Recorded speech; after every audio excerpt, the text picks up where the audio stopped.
Welcome to టీ10. నేను మీ సుందర్. తెలంగాణ రాష్ట్రంలో నిరుద్యోగుల నిరసనలు రోజు రోజుకు ఉధృతమవుతున్నాయి.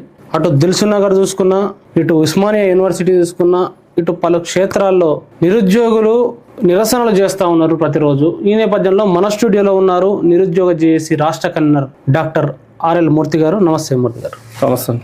ఇంతకుముందుకు నోటిఫికేషన్లు లేవు. నోటిఫికేషన్ లేనప్పుడు నిరుద్యోగులు సైలెంట్ గా ఉన్నారు. నోటిఫికేషన్ లేచిన తర్వాత ఇప్పుడు నిరసనలు చేస్తున్నారు. అసలు ఈ దేశంలోనే కాదు ప్రపంచంలోనే నోటిఫికేషన్ వేసిన తర్వాత ఉద్యోగాలు వద్దని కొట్లాడుతున్న వాళ్ళు తెలంగాణ నిరుద్యోగులు కొద్ది మంది అని చెప్పేసి ముఖ్యమంత్రి రేవంత్ రెడ్డి గారు అంటున్నారు. దానికి ఏం సమాధానం ఇస్తారు? ముఖ్యమంత్రి రేవంత్ రెడ్డి గారి మాటలు పూర్తిగా అవాస్తవమైనటువంటి మాటలు.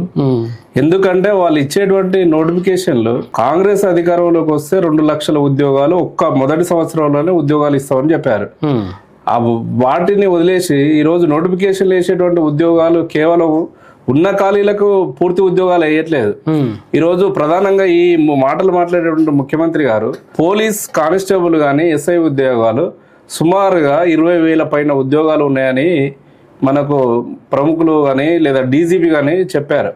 కానీ కేవలం 5,000 7,000 ఉద్యోగాలనే వేస్తామని చెప్పడం అనేది సమంజసం కాదు. కాబట్టి ఈరోజు రాష్ట్ర ప్రభుత్వం ఖాళీగా ఉన్నటువంటి ఉద్యోగాలు 2 లక్షల పైన ఉన్నాయని చెప్పారు. ఎన్నికల్లో వీళ్ళు కూడా మరి మొదటి సంవత్సరం 2 లక్షల ఉద్యోగాలు ఇస్తామని ఏ రకంగా చెప్పారు అన్నాడు. అధికారంలోకి వస్తే మొదటి సంవత్సరంలో ఇస్తామని చెప్పారు కదా. మరి ఉన్న ఉద్యోగాలు వేయట్లేదు. ఈరోజు group 1, group 2, group 3, DSC, university recruitment అనేక శాఖలలో ఖాళీలు ఉన్నాయి. వీటి పూర్తి భర్తీ చేసేటువంటి ధోరణి ప్రభుత్వంలో కనబడట్లేదు. ఈ ప్రభుత్వం కూడా కాలయాపన చేసేటువంటి ధోరణిలో ఈరోజు చాలా స్పష్టంగా కనబడుతుంది. ఈరోజు వాళ్ళే ఎన్నికల మేనిఫెస్టోలు పెట్టారు కదా. వాళ్ళ జాతీయ నేత రాహుల్ గాంధీ గారు అశోక్ నగర్ దగ్గరికి వచ్చి నిరుద్యోగులతో మాట్లాడి, నిరుద్యోగులారా మీరు టీఆర్ఎస్ ప్రభుత్వ పాలనలో మీరు పూర్తి నష్టపోయిళ్ళు, మీరు ఆత్మహత్యలు చేసుకున్నటువంటి పరిస్థితులు ఏర్పడ్డాయి. కాబట్టి మేము అధికారంలోకి వస్తే ఇందిరమ్మ రాజ్యం రాబోతుంది అన్న ఇందిరమ్మ రాజ్యంలో ప్రజాపాలనలో మీ నిరుద్యోగుల బతుకులు మారుతాయని హామీ ఇచ్చారు కదా. మరి అధికారంలోకి వచ్చి 2.5 సంవత్సరాలు అవుతుంది. 2.5 సంవత్సరాల్లో ఎక్కడ పోయినా మీ 2 లక్షల ఉద్యోగాలని 60,000 ఉద్యోగాలు ఆల్రెడీ ఇచ్చినామని చెప్పేసి ముఖ్యమంత్రి చెప్తున్నారు. ఇంకొక మంత్రి 70,000 ఉద్యోగాలు అన్నాడు. ఇంకొక మంత్రి 1,00,000 ఉద్యోగాలు ఇచ్చినామని చెప్పేసి ప్రకటించారు. అసలు ఆ మంత్రులకు చెప్పేటువంటి వాళ్ళకే క్లారిటీ లేదు.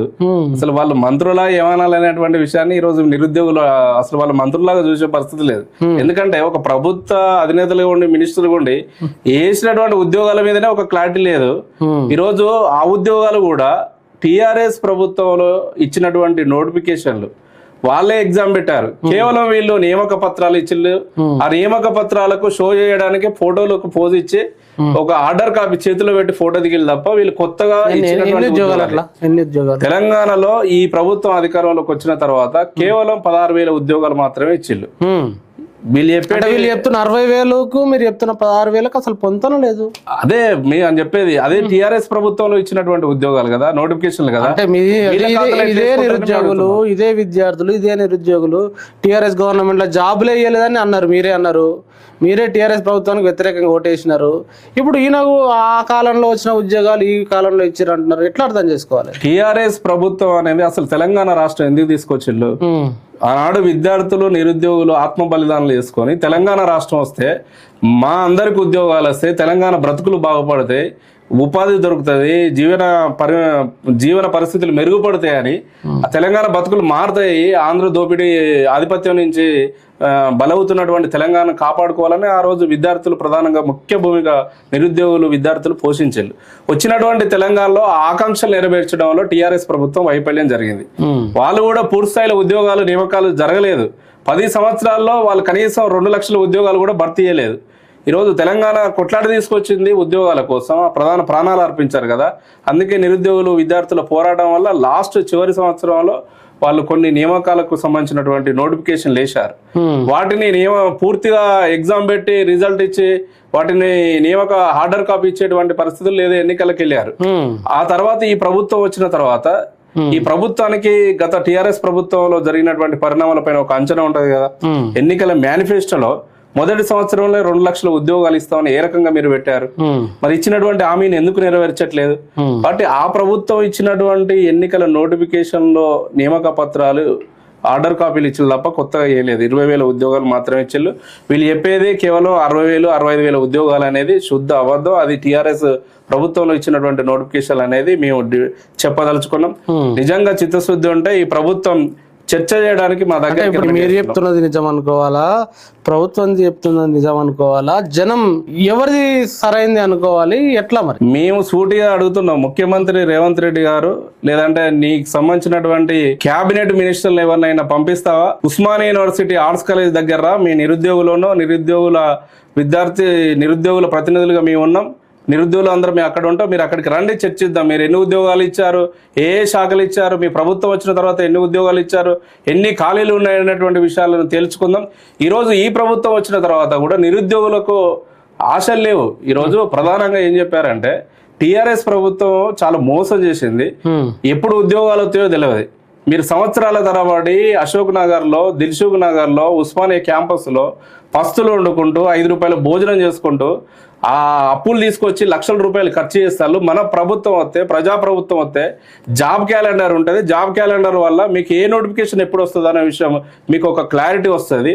డిఎస్ ఎప్పుడు ఉంటుంది, పోలీసు ఉద్యోగాలు ఎప్పుడు ఉంటాయి, గ్రూప్స్ ఎప్పుడు ఉంటాయి. దానివల్ల మీకు ఇన్ని ఖర్చు కాదు, మీ శ్రమ వృధా కాదు అనేటువంటి విధంగా ఆనాడు మాట్లాడేది. మరి మీరు అధికారంలో వచ్చి 2.5 సంవత్సరాలు అవుతుంది, ఎక్కడ పోయింది జాబ్ క్యాలెండర్ అనేటువంటి విషయాన్ని ఈరోజు నిరుద్యోగుల పక్షాన మేము అడుగుతున్నాం. ఈరోజు జాబ్ క్యాలెండర్ లేదు. నిండు అసెంబ్లీలో బట్టి విక్రమార్క గారు, ఆర్థిక శాఖ మంత్రి, డిప్యూటీ సీఎం జాబ్ క్యాలెండర్ అని ఉత్తుత జాబ్ క్యాలెండర్ ప్రకటించండు. ఆ జాబ్ క్యాలెండర్ అది కూడా అమలు చేయట్లేదు కదా. జాబ్ క్యాలెండర్ ఉంటుంది, ఉత్తుత జాబ్ క్యాలెండర్ అంటే వీళ్ళు ఆచరణ లేని జాబ్ క్యాలెండర్. ఇప్పుడు ఉన్న ఖాళీలు మొత్తం పెట్టి జాబ్ క్యాలెండర్ ప్రకటిస్తే ఒక అర్థం ఉంటది.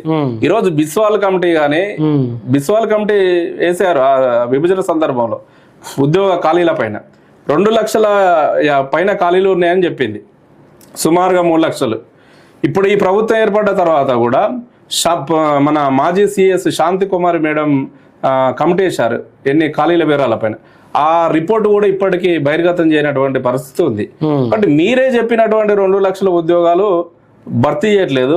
జాబ్ క్యాలెండర్ కి సంబంధించినటువంటి దాంట్లో కూడా సరే అసెంబ్లీలో మీరు ప్రకటించారు, మరి దాన్ని కూడా ఎందుకు అమలు చేయట్లేదు? ఆ ప్రకటించినటువంటి జాబ్ క్యాలెండర్ కూడా అమలు చేయాలి కదా, అది కూడా అమలు చేయట్లేదు. అంటే ఈ ప్రభుత్వానికి చిత్తశుద్ధి లేదు, నిరుద్యోగుల మీద ప్రేమ లేదు, నిరుద్యోగుల గొంతు కోసేటువంటి విధంగా ఉన్నాయి. రేవంత్ రెడ్డి గారు మేము ఇన్ని ఉద్యోగాలు వేస్తే ఉద్యమాలు చేస్తున్నారు, ధర్నాలు చేస్తున్నారు అంటే మీరు 2 లక్షల ఉద్యోగాలు వేస్తామని చెప్పారు కదా. 2 లక్షల ఉద్యోగాలకు నోటిఫికేషన్లు ఎవరు ధర్నా చేస్తారో మేము చూస్తాం. మీరు చెప్పినటువంటి మాట మీద లేకుండా 2 లక్షల ఉద్యోగాలు ఇస్తాం మొదటి సంవత్సరంలో అని చెప్పి 2 లక్షల ఉద్యోగాలు ఇవ్వకుండా కేవలం 2.5 సంవత్సరాల్లో కేవలం 16,000 ఉద్యోగాల నోటిఫికేషన్లు ఇస్తే ధర్నాలు చేయకపోతే ఏం చేస్తారు? నీ ఇల్లు ముట్టడిస్తారు, సెక్రటేరియట్ ఇస్తారు. అవసరమైతే తెలంగాణ రాష్ట్రంలో నుంచి నేను గెరవ చేసేటువంటి పరిస్థితి కూడా వస్తుందని కూడా ఈ సందర్భంగా నిరుద్యోగుల పక్షాన్ని మేము తెలియజేస్తున్నాం. అంటే ఇక్కడ కాంగ్రెస్ గెలవకంటే ముందు ఎన్నికల హామీలో, మేనిఫెస్టోలో, యూత్ డిక్లరేషన్లో చాలా క్లియర్గా 2 లక్షల ఉద్యోగాలు, నిరుద్యోగ భృతి, ఇవన్నీ అంశాలు చెప్పిన తర్వాత కేవలం 16,000 ఉద్యోగాలు ఇచ్చి ఇంకా మీనమేషాలు లెక్క పెడుతుంది. అంటే ఇది జీవితాలతోటో నిప్పుతోటో చెలగడ్డ మాడం కదా. 100% వాస్తవం. నిరుద్యోగుల గొంతు పోయడం, నిరుద్యోగులను ఆత్మహత్యలకు పురిగొల్పడం అనేదే రేవంత్ రెడ్డి పాలన కనబడుతుంది. ఈరోజు రేవంత్ రెడ్డి మాటలు కోటలు దాటుతున్నాయి, ఆచరణ గడప దాటుతలేనటువంటి విధంగా చందంగా ఉన్నాయి. చాలా తీయటి మాటలు మాట్లాడుతున్నాయి. మీ నిరుద్యోగులకు ఎన్ని ఉద్యోగాలు ఇస్తాంటే ధర్నాలు చేస్తాను. ఇచ్చిన మాట మీద మీరు ఎందుకు లేరు? ఇప్పుడు నిరుద్యోగ భృతి ఇస్తామని మీరు చెప్పారు, మరి నిరుద్యోగ భృతి గురించి కనీసం బడ్జెట్ లో కూడా నిరుద్యోగ భృతి గురించి మీరు నిధులు పెట్టలే. ఈరోజు దాంతో పాటు యూత్ డిక్లరేషన్ లో ప్రధానంగా రాజీవ్ యువ వికాస్ పథకం మీద యువతకు రుణాలు ఇస్తామని చెప్పారు. ఈరోజు తెలంగాణ రాష్ట్రంలో సుమారుగా 16 లక్షల మంది ఈరోజు రాజీవ్ యువ వికాస్ నిధుల కోసం ఎదురు చూస్తున్నారు. మరి ఇప్పుడు ఎందుకు మీరు బడ్జెట్ లో పెట్టారు? పోయినసారి బడ్జెట్ లో పెట్టిళ్ళు, ఈసారి బడ్జెట్ లో పెట్టిళ్ళు. బడ్జెట్ లో పెట్టినా కూడా ఎందుకు రిలీజ్ చేయట్లేదు? లాస్ట్ టైం బడ్జెట్ లో పెట్టినటువంటి నిధులు ఎక్కడ పోయినాయని ఈ సందర్భంగా ముఖ్యమంత్రి గారిని అడుగుతున్నా. ఆ నిధులు ఎక్కడ పోయిన వివరాలు మీరు చెప్పాలి. అంటే ఈ రోజు యువత మీద రుణాల మీద ఇస్తామని చెప్పి మోసం చేస్తున్నారు కదా, మరి ఇప్పటికి ఎందుకు మీరు విడుదల చేయట్లేదు? అంటే నిజంగా మీరు ఒక విషయాన్ని ఇక్కడ మీరు అర్థం చేసుకుంటే, నిజంగా రేవంత్ రెడ్డికి, ఈ కాంగ్రెస్ ప్రభుత్వానికి నిరుద్యోగుల పట్ల ప్రేమ ఉంటే నిరుద్యోగుల గురించి సమీక్ష చేయాలి. ఈరోజు తెలంగాణలో రేవంత్ రెడ్డి ప్రభుత్వం అధికారంలో వచ్చిన తర్వాత కూడా 20 మంది నిరుద్యోగులు ఆత్మహత్యలు చేసుకున్నారు. 20 మంది నిరుద్యోగులు ఆత్మహత్యలు చేసుకున్నారు. ఆనాడు మీ నిరుద్యోగుల మీరే 30 లక్షల మంది ఉన్నారు. మీరు వన్ టైం రిజిస్ట్రేషన్ చేసుకున్న వారు తెలంగాణలో 30 లక్షల మంది ఉన్నారు. మీ కుటుంబంలో ఇద్దరిని కలుపుకుంటే తెలంగాణలో 90 సీట్లు వస్తాయి. 90 సీట్లు వస్తే ఈ కేసీఆర్ ప్రభుత్వం నియంత్రణ ప్రభుత్వం పోతుంది. మన ప్రజా ప్రభుత్వంలో నిరుద్యోగుల బతుకులు మారుతాయి. 2 లక్షల ఉద్యోగాలని ఆనాడు ప్రతిపక్ష నాయకుడుగా మాట్లాడినటువంటి రేవంత్ రెడ్డి గారు ఈ రోజు ఆచరణలో అత్యంత శూన్యంగా కనబడుతుంది కదా. ఈ రోజు నిరుద్యోగుల సమక్ష లేదు, నిరుద్యోగుల గురించి పట్టించుకోవట్లేదు. నిరుద్యోగుల ఆత్మహత్యలు జరిగితే ఒక మినిస్టర్ అయిన ఒక ఎమ్మెల్యే గాని పోయి వాళ్ళకి భరోసా ఇచ్చేటటువంటి పరిస్థితి తెలంగాణ రాష్ట్రంలో ఉందా? ఈ రోజు ముఖ్యమంత్రి గారు ప్రతిరోజు మూసి పక్షాల గురించి మాట్లాడతాడు, లేదా 4th సీట్ గురించి మాట్లాడతాడు. అరే తెలంగాణ తీసుకొచ్చిందే ఉద్యోగాల కోసం, ఆత్మ బలిదానాలు చేసుకున్నదే తెలంగాణలో విద్యార్థులు యువత భవిష్యత్తు మారుతుందని ఆ రోజు ప్రాణాలు ఇచ్చారు కదా. మరి నిరుద్యోగుల గురించి ఎందుకు సమీక్ష చేయవు? నిరుద్యోగుల సమీక్ష చేయాలి, నిరుద్యోగులతో మాట్లాడు. ఈరోజు తెలంగాణ రాష్ట్రంలో ఉన్న ఆందోళన చేస్తున్నాడు. అందరికి అందుబాటులో ఉన్న ఎవరైనా కలవచ్చు ఈ సీఎం ని. ప్రజా సీఎం, ప్రజాపాలన అంటారు. నిరుద్యోగులకు సమయం ఇస్తలేడా రేవంత్ రెడ్డి? నిరుద్యోగులకు సమయం ఇవ్వట్లేదు. నిరుద్యోగులు మా హక్కులు వీళ్ళు చెప్పినటువంటి హామీల మీద అడిగితే అత్యంత నిర్బంధంగా అణిచివేసేటువంటి ధోరణి ఉంది. ఈరోజు అశోక్ నగర్ లో గానీ లేదా ఉస్మానియా యూనివర్సిటీలో గానీ దిల్సుఖ్ నగర్ లో నిరుద్యోగులు మాకు ఉద్యోగాల నోటిఫికేషన్లు ఇవ్వండి, మీరు ఇచ్చిన హామీ నెరవేర్చండి అని అడిగితే పోలీసులు ఎక్కడెక్కడికి నిర్బంధాన్ని చేసి అరెస్టులు చేసి కేసులు పెట్టి పెడుతున్నారా? కేసులు పెట్టారు. మన దిల్సుఖ్ నగర్ లో కేసులు పెట్టినటువంటి సంఘటన ఉంది. ఏంది ఉద్యోగం ఏమని అడిగితే ఉద్యోగం ఇవ్వడం అడగడం తెలంగాణలో నేరమైందా? నేరమైంది. కేసులు పెట్టేటువంటి పరిస్థితికి ఈ రోజు వచ్చింది. మీరు పర్సనల్ గా వేధించేటువంటి ధోరణి ప్రభుత్వంలో కనబడుతుంది. మీరు ఇంకోసారి ఈ ర్యాలీలో పాల్గొంటే, ఈ కార్యక్రమంలో పాల్గొంటే రేపు మీకు ఉద్యోగాలు రావు, మిమ్మల్ని అరెస్ట్ చేస్తాం అనేటువంటి విధంగా బెదిరించేటువంటి ధోరణి ఈ రోజు తెలంగాణ సమాజంలో కనబడుతుంది. అంటే ప్రశ్నించేటువంటి వాళ్ళను. ఇది నేను ఒక మాట చెప్పాలంటే రేవంత్ రెడ్డి ప్రభుత్వం ఇది ప్రజా ప్రభుత్వం కాదు, నిర్బంధ ప్రభుత్వం, నిరుద్యోగుల గొంతు కోసి అణిచివేసేటువంటి ప్రభుత్వం అని ఈ సందర్భంగా నేను తెలియజేస్తున్నా. ఎందుకంటే ఈ ప్రభుత్వం తెలంగాణలో అత్యంతంగా వీళ్ళు ప్రజా ప్రభుత్వం అని చెప్పుకుంటూనే నిరుద్యోగులను అణిచేస్తున్నారు. ఈ రోజు ప్రశ్నించేటువంటి వాళ్ళని మీలాంటి మీడియా ఛానల్లో గొంతు నొక్కేటువంటి ధోరణి కనబడుతుంది. ఈరోజు ఆంధ్ర పాలకు అనుకూలంగా ఈరోజు తెలంగాణలో వరుసగా జర్నలిస్టులను అరెస్ట్ చేస్తున్నటువంటి సందర్భం తెలంగాణలో కనబడుతుంది. అంటే ఇది ప్రజా ప్రభుత్వం అంటావా, నిర్బంధ ప్రభుత్వం అంటావా, ఇది అప్రజాస్వామిక ప్రభుత్వం అంటావా అనేటువంటి విషయాన్ని రేవంత్ రెడ్డి గారు చెప్పాలి. ఈరోజు తెలంగాణలో నిరుద్యోగులను మరింత అణిచివేసే ధోరణి. మేము నిన్ననే ఉస్మానియా యూనివర్సిటీలో వందలాది మంది విద్యార్థులతోని నిరుద్యోగులతోని మేము ర్యాలీ చేశారు, నిరసన తెలియజేశాం. పోలీసులు కూడా మాకు పూర్తి స్థాయిలో పర్మిషన్ లేదనేటువంటి పేరు మీద మమ్మల్ని ర్యాలీని అడ్డుకున్నటువంటి పరిస్థితి ఉంది. అంటే మా నిరసనను కూడా తెలియజేసేటువంటి పరిస్థితి లేదు. నిరసన తెలియజేసే హక్కు పోరాటాల గడ్డ ఉస్మానియాలో లేదు. ఉస్మానియా యూనివర్సిటీ ఉమ్మడి రాష్ట్రం ఉన్నప్పుడే పెద్ద ఎత్తున నిరసనలు చేసి ఆందోళనలు చేసి ఒక ఉద్యమ కేంద్రంగా ఉన్న ఉస్మానియా ఈరోజు కనీసం చిన్న నిరసన చేసుకునే అవకాశం లేదా? నిరసన తెలియజేసేటువంటి పరిస్థితి లేదు. ఈరోజు ఉస్మానియా యూనివర్సిటీ ఆర్ట్స్ కాలేజ్ సాయంత్రం 5 కాగానే 4 కాగానే గేట్లు వేసేటువంటి పరిస్థితి ఉంది. అరే గేట్లు వేసి ఒకప్పుడు అసలు ఆర్ట్స్ కాలేజ్ ఎప్పుడైనా విద్యార్థులు ఎందుకంటే రీసెర్చ్ స్కాలర్స్ ప్రొఫెసర్స్ ఉంటారు క్లాస్ రూమ్ లో, రీసెర్చ్ స్కాలర్స్ ఎప్పుడైనా వెళ్లి టీచర్ ని కలిసే అవకాశం ఉంటది. కానీ ఈ రోజు ఆర్ట్స్ కాలేజ్ కి గేట్లు వేసేటువంటి పరిస్థితి, నిర్బంధాన్ని అమలు చేసేటువంటి ధోరణి ఈ రోజు ఉస్మానియా యూనివర్సిటీలో కనబడుతుంది. ఈ రోజు ప్రధానంగా ఇదే ఉస్మానియా యూనివర్సిటీ. మీకు ఇంకొక ముఖ్యమైన విషయం ఏంటంటే మేము నిన్న చేసిన దాంట్లో ఉస్మానియా యూనివర్సిటీకి 1000 కోట్లు ఇస్తామని చెప్పాడు ముఖ్యమంత్రి గారు. ఏదో ఒక 6 నెలల క్రితం వచ్చాడు. అవును, 1000 కోట్లు ఇస్తామన్నాడు కదా, ఇవ్వలేదు. ఇంకా ₹1 కూడా ఇవ్వలేదు. 1000 కోట్లలో ₹1 1000 కోట్లలో ₹1 ఇవ్వలేదు. ₹1 కూడా ఇవ్వలేదు. మేము ఇదే అడుగుతున్నాం. లేటెస్ట్ బడ్జెట్ లో కూడా రిలీజ్ చేసినట్టు ఉస్మానియా బడ్జెట్ లో పెట్టారు, కానీ అది బడ్జెట్ లో ప్రతిపాదించినారు. బడ్జెట్ లో ప్రతిపాదించారు, చాలా బడ్జెట్ లో చాలా ప్రతిపాదిస్తారు, కానీ ఆచరణలో మాత్రం విడుదల కావట్లేదు. ఈ రోజు ఉస్మానియా యూనివర్సిటీకి ఆ రోజు వచ్చిండు.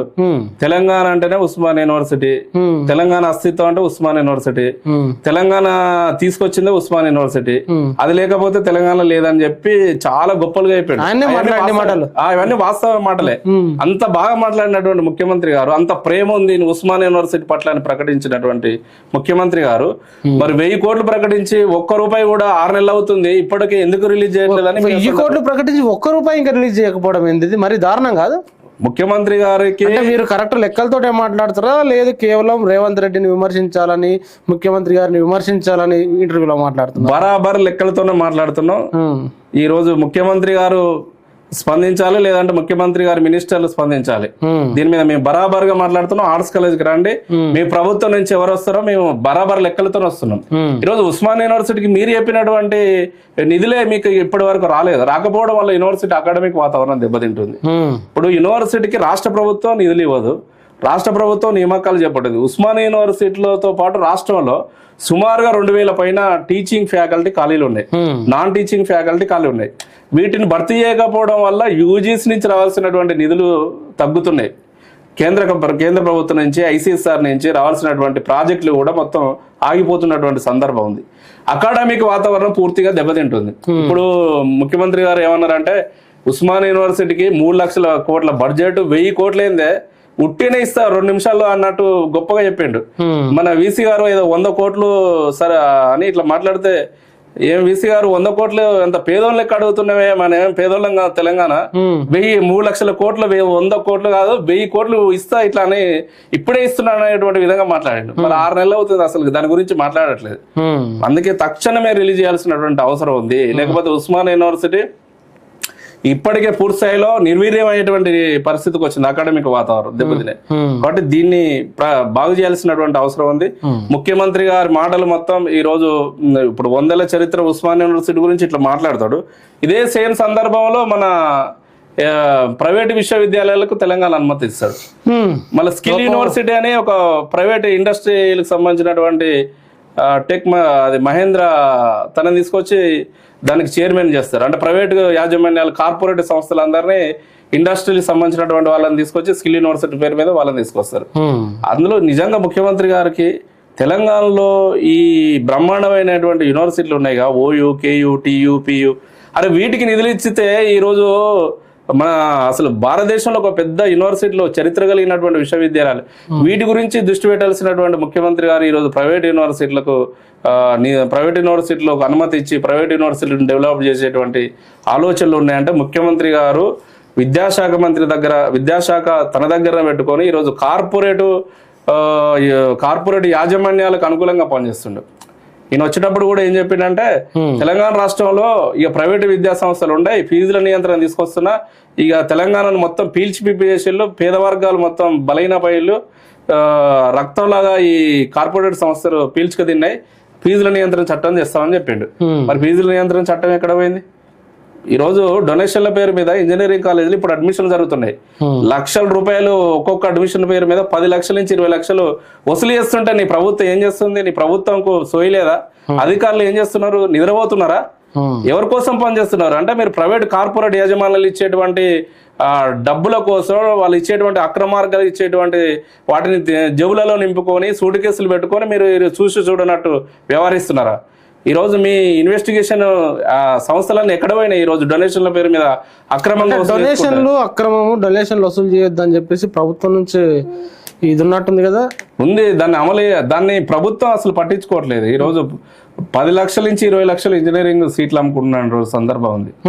ఇంత యథేచ్ఛగా స్వేచ్ఛ కదా, అట్లా డొనేషన్ వసూలు చేయడం అనేది క్రైమ్ కదా. క్రైమ్ అయినా కూడా ప్రభుత్వం దీన్ని పట్టించుకున్న పరిస్థితి లేదు. ఎందుకంటే ప్రభుత్వం కార్పొరేట్ వర్గాలతో అంటే యాజమాన్యాలతో ఈ ఇంజనీరింగ్ సంస్థలతో కుమ్మక్కైంది కాబట్టి ఈ రకంగా వాళ్ళకి అనుకూలంగా పనిచేస్తున్నటువంటి సందర్భం ఉంది. ఇప్పుడు బి కేటగిరీ సీట్లు అనేది ఫస్ట్ కౌన్సిలింగ్ సీట్లు అయిపోయిన తర్వాత పెట్టాలి. కానీ అసలు కౌన్సిలింగ్ ప్రారంభంగా ముందుకే ఈ రోజు మేనేజ్మెంట్ సీట్లన్నీ బి కేటగిరీ సీట్లన్నీ అమ్ముకుంటున్నటువంటి సందర్భం ఈ రోజు తెలంగాణ రాష్ట్రంలో ఉంది. ఇది ప్రభుత్వానికి కూడా తెలుసు. ఈ రోజు మేము విద్యార్థి సంఘాలుగా చట్టవిరుద్ధమైనటువంటి పనులే ప్రభుత్వం చేపిస్తున్నట్ట ఒక రకంగా చెప్పాలంటే. మాలాంటి వాళ్ళు విద్యార్థి సంఘాలు, విద్యార్థులు మేము మాట్లాడితే ఈరోజు ప్రైవేట్ యాజమాన్యాలు, ప్రైవేటు విద్యా సంస్థల్లో వాళ్ళు బాడీ గార్డ్స్ని పెట్టుకొని మొత్తం కాలేజీలో అదొక చీమల దూరని చిట్టాడు ఒక నిర్బంధ సెంటర్ లాగా ఈ రోజు ఇంజనీరింగ్ కాలేజీలు ఉన్నాయి, విద్యార్థి సంఘాలు రాకుండా. అంటే ప్రభుత్వం ఈ రోజు వాళ్ళకు తొత్తులుగా పనిచేస్తున్నటువంటి సందర్భం ఉంది. నిజంగా రేవంత్ రెడ్డి గారికి తెలంగాణలో విద్యారంగం మీద ప్రేమ లేదు, నిరుద్యోగుల మీద ప్రేమ లేదు.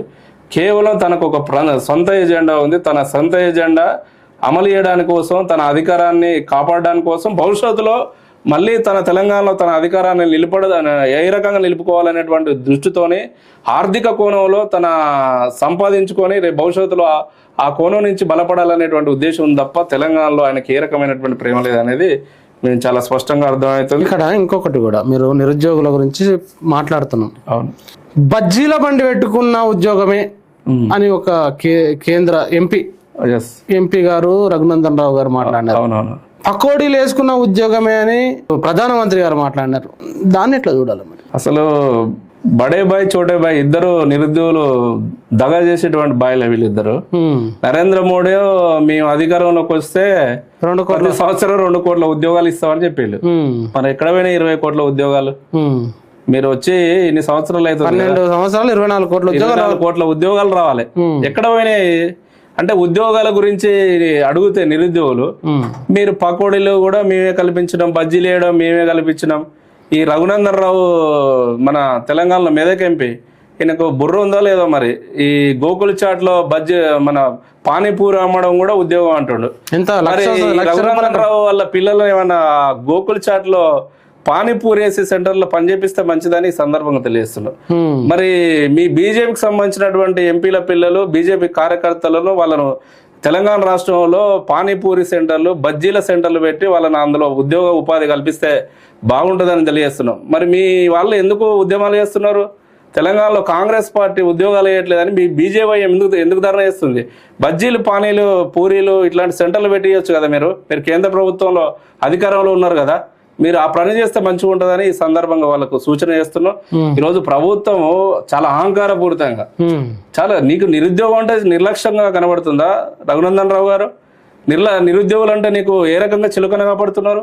ఎంత అవమానకరమైనటువంటి మాట్లాడతారు. ఒక్కొక్కరు డిగ్రీలు, పీజీలు, పిహెచ్లు చదువుకొని లక్షల రూపాయలు ఖర్చు చేసుకొని పస్తులు వండుకుంటూ నానా ఇబ్బందులు పడుకుంటూ ఉద్యోగాలు వస్తాయనుకుంటే పిహెచ్లు చదివిన వాళ్ళు ఈరోజు పానీపూరీలు అమ్ముకోవాలా?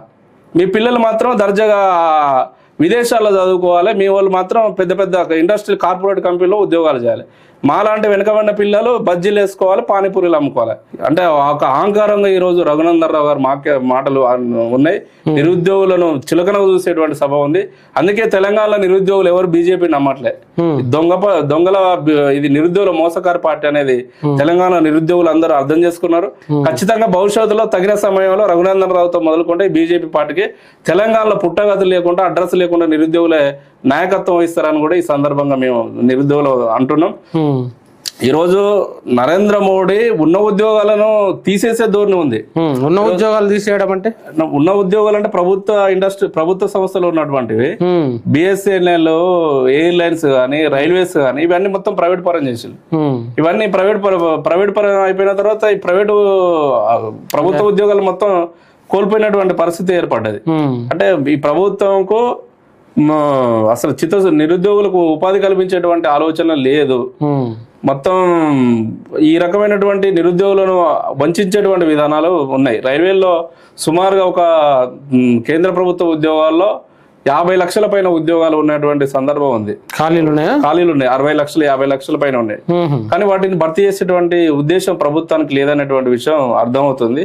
కాబట్టి ఈ రోజు కేంద్ర ప్రభుత్వం అయినా, రేవంత్ రెడ్డి ప్రభుత్వం అయినా నిరుద్యోగులను దగా చేసే ప్రభుత్వమే. ఇంకా మొత్తంగా ఇప్పుడు మీరు తెలంగాణ నిరుద్యోగ జేఏసీ కన్నర్ గా అంటే భవిష్యత్తు కార్యాచరణ ఏం తీసుకోబోతున్నారు? ఇప్పుడు నోటిఫికేషన్లకు సంబంధించి కానీ, 2 లక్షల ఉద్యోగాలకు కానీ, కేంద్ర ప్రభుత్వ హామీల మీద కానీ ఎలాంటి కార్యాచరణ తీసుకోబోతున్నారు? మేము దశల వారీగా ఈ నిరుద్యోగ సమస్య మీద కార్యాచరణ తీసుకోవాలని మేము నిరుద్యోగులుగా అనుకున్నాం. నిరుద్యోగ జేఏసీ రాష్ట్ర కన్వీనర్ గా మేము మొన్ననే ఈ మధ్యకాలంలో నిరుద్యోగ అంశం మీద కలిసి వచ్చే తెలంగాణలో ఉన్నటువంటి అన్ని విద్యార్థి సంఘాలు, నిరుద్యోగ జేఏసీకి సంబంధించినటువంటి నాయకులు, మేధావులు, ప్రొఫెసర్లతో ఒక చర్చా కార్యక్రమాన్ని పెట్టాం. ఒక ఉస్మానియా యూనివర్సిటీలో ర్యాలీ నిర్వహించాం. తర్వాత తెలంగాణ రాష్ట్ర వ్యాప్తంగా నిరుద్యోగ సమస్య పరిష్కారం కోసం ఒక యాత్ర చేయాలనుకుంటున్నాం. తర్వాత ఈ ఉద్యోగాల సాధన కోసం దశల వారీగా అన్ని విశ్వవిద్యాలయాల్లో సదస్సులు, ర్యాలీలు, తర్వాత ఒక యాత్ర చేసి ప్రభుత్వం మీద ఒత్తిడి తీసుకొచ్చేలా ఖచ్చితంగా మా కార్యాచరణ కొనసాగుతుంది. ఇదే దీనికి తెలంగాణలో యావత్తు ఉన్నటువంటి వామపక్ష పార్టీలు కానీ, కలిసి వచ్చేటువంటి ప్రతిపక్ష పార్టీలు కానీ, ప్రజా సంఘాలు కానీ, మేధావులు కానీ, మీడియాల అందరినీ, జర్నలిస్టులు అందరినీ కూడా కలుపుకొని నిరుద్యోగ సమస్య పరిష్కారం అయ్యేటువంటి దిశలో ఒక కార్యాచరణ తీసుకుపోవడానికి మాత్రం సమాయత్తం అవుతున్నాం. ఈరోజు రేవంత్ రెడ్డి గారు ఒకటి గమనించాల్సినటువంటి అవసరం ముఖ్యంగా ఏంటంటే, ఆనాడు నిరుద్యోగ ఉద్యమానికి ప్రధానంగా కాంగ్రెస్ పార్టీ ప్రతిపక్ష నాయకుడుగా ఉండి అనేక ఉద్యమాల్లో పాల్గొన్నాడు. నిరుద్యోగుల పోరాటం ఎట్లుంటది అనేటువంటి విషయం దగ్గరుండి ప్రత్యేకంగా చూసిండు. కాబట్టి ఆ నిరుద్యోగులు పెట్టుకుంటే కేసీఆర్ ఎక్కడ పోయిండు, ఫామ్ హౌస్ లో పడుకున్నాడు బొందబెట్టి. ఈరోజు ఈ రుచి చూసినటువంటి వ్యక్తి ఒక్కసారి నువ్వు ఆలోచించుకోవాలి. రేవంత్ రెడ్డి గారు, ఇదే నిరుద్యోగులు తిరగబడేటువంటి రోజులు వచ్చినాయి. నీ ప్రభుత్వం మీద ప్రతిరోజు నిరుద్యోగులు ఏదో ఒక జిల్లాలో మా నిరుద్యోగ జేఎస్ నుంచి దిల్సుఖ్ నగర్ లో, అశోక్ నగర్ లో, ఆ వివిధ జిల్లాల్లో, వరంగల్లో, హన్మకొండల్లో, లైబ్రరీలో నిరుద్యోగులు ఆందోళన చెంది రోజు రోడ్డు మీదకి వచ్చేటువంటి పరిస్థితి ఉంది. కాబట్టి నిరుద్యోగులతో పెట్టుకుంటే ఈ ప్రభుత్వం కూడా కేసీఆర్ లాగా గుణపాఠం తప్పదు, బొందబెట్టేటువంటి రోజులు మాత్రం ఖచ్చితంగా ఉంటాయి. కాబట్టి ఇప్పుడైనా ప్రభుత్వం ఇచ్చిన హామీల మీద నిలబడాలని ఈ సందర్భంగా డిమాండ్ చేస్తున్నాం. జాబ్ క్యాలెండర్ తక్షణమే విడుదల చేయాలని ఈ సందర్భంగా మేము కోరుతున్నాం. నిరుద్యోగ హామీలను, యూత్ డిక్లరేషన్ హామీలను నెరవేర్చకపోతే మాత్రం ఖచ్చితంగా రాష్ట్ర వ్యాప్తంగా నీ ప్రభుత్వాన్ని, నీ ఎమ్మెల్యేలను, మినిస్టర్లను గెరావ్ చేస్తాం, అడ్డుకుంటాం, నిలదీస్తాం. ఖచ్చితంగా నీ ప్రభుత్వాన్ని కదలకుండా నిర్బంధిస్తామని కూడా ఈ సందర్భంగా ప్రభుత్వాన్ని హెచ్చరిక జారీ చేస్తున్నాం. రేపు రాహుల్ గాంధీ కూడా ఈ తెలంగాణ పర్యటన ఎట్లా చేస్తాడనేటువంటి విషయాన్ని కూడా మేము తేల్చుకుంటాం. రాహుల్ గాంధీ గారు అశోక్ నగర్కి వచ్చి మాట్లాడాడు కదా, మరి ఏ ముఖం పెట్టుకొని రేపు భవిష్యత్తులో తెలంగాణకు వస్తే నిరుద్యోగులకు జవాబు చెప్పకుండా తెలంగాణలో ఎట్లా పర్యటిస్తాడు? కాబట్టి నిరుద్యోగులకు ఇచ్చినటువంటి హామీల మీద కూడా రాహుల్ గాంధీ గారు సమీక్ష చేసి ఖచ్చితంగా నిరుద్యోగుల అంశంలో పరిగణలోకి తీసుకోవాల్సి ప్రభుత్వానికి సూచన చేయాల్సినటువంటి అవసరం ఉంది. లేకపోతే రాహుల్ గాంధీని కూడా ఖచ్చితంగా తెలంగాణలో అడ్డుకుంటాం అనేటువంటి విషయాన్ని ఈ సందర్భంగా మేము తెలియజేస్తున్నాం. థ్యాంక్ యూ వెరీ మచ్ మూర్తి గారు. Thank you. ప్రజలారా విన్నారు కదా, ఇటు రాష్ట్ర ప్రభుత్వం సంవత్సరానికి 2 లక్షల ఉద్యోగాలు ఇస్తా అని చెప్పేసి మమ్మల్ని మోసం చేసింది. అదే విధంగా కేంద్ర ప్రభుత్వం సంవత్సరానికి 2 కోట్ల ఉద్యోగాలు ఇస్తామని చెప్పేసి గడిచిన 12 ఏళ్లలో మోసం చేస్తూ వస్తుందని నిరుద్యోగ జేఏసీ రాష్ట్ర కన్వీనర్ డాక్టర్ ఆర్ఎల్ మూర్తి గారు చెప్పారు. అదేవిధంగా అనేక అంశాలు మీ ముందు ప్రస్తావించారు. తెలంగాణలో ఉన్న ఖాళీలు, విద్యా వ్యవస్థ పరిస్థితి, యూనివర్సిటీల పరిస్థితి ఈ రకంగా ఉంటే నిజంగా తెలంగాణ అన్ని రంగాల్లో అభివృద్ధి కావాలంటే విద్య, ఉద్యోగం అనేది చాలా కీలకమైన పాత్ర పోషిస్తుంది. కాబట్టి వాళ్ళను గనక, నిరుద్యోగుల్ని, విద్యార్థులను గనక ఇట్లా పట్టించుకోకుంటే, పరిష్కరించకుంటే సమస్యలు ఇప్పుడు 2.5 సంవత్సరాలకే రాష్ట్రం అగ్గయం అంతుంది. ముందున్నది ఇంకా ఎన్నికల రోజులు దగ్గరికి రావస్తున్నాయి. కాబట్టి ఇంకా అది పెద్ద ఎత్తున ప్రభావం చూపే అవకాశం ఉంటుంది. కాబట్టి ప్రభుత్వాలు ఇప్పటికైనా మీకు సమయం ఉంది, తేరుకొని ఇస్తానన్న 2 లక్షల ఉద్యోగాలకు నోటిఫికేషన్లు ఇస్తే చాలా గౌరవంగా వెళ్ళొచ్చు వచ్చే ఎన్నికలకు. లేదంటే నిరుద్యోగులంగా సంగతి ఎంతో చూసుకుంటామని చెప్పేసి అంటున్నారు. మరి ప్రజలారా మీరు కూడా విన్నారు కదా వాళ్ళ ఆవేదన. సంవత్సరాల పాటు, దశాబ్దాల పాటు అశోక్ నగర్ లో, ఓయూలో, దిల్సుఖ్ నగర్ లో ఇండ్లలో డబ్బులు లేక ఇబ్బందులు పడి కాయ కష్టం చేసుకుంటూ డబ్బులు తీసుకొని వచ్చి ఇక్కడ హైదరాబాద్ లో చదువుకుంటున్న వాళ్ళు దశాబ్దాలుగా చదువుకుంటున్నారు. మరి ఇప్పుడు మేము వస్తే ఇస్తామని చెప్పేసి బలంగా చెప్పి నమ్మించి నిరుద్యోగుల ఓట్లు వేసుకొని ఇప్పుడు ఉద్యోగాలు ఇవ్వకుంటే ఊరుకుంటారా నిరుద్యోగులు? కాబట్టి తప్పకుండా ఇది రేవంత్ రెడ్డి దృష్టికి వెళ్ళాలి, ముఖ్యమంత్రి గారి దృష్టికి. అదేవిధంగా ప్రజలందరూ దీన్ని షేర్ చేయండి. Thank you very much. చూస్తూనే ఉండండి డే10.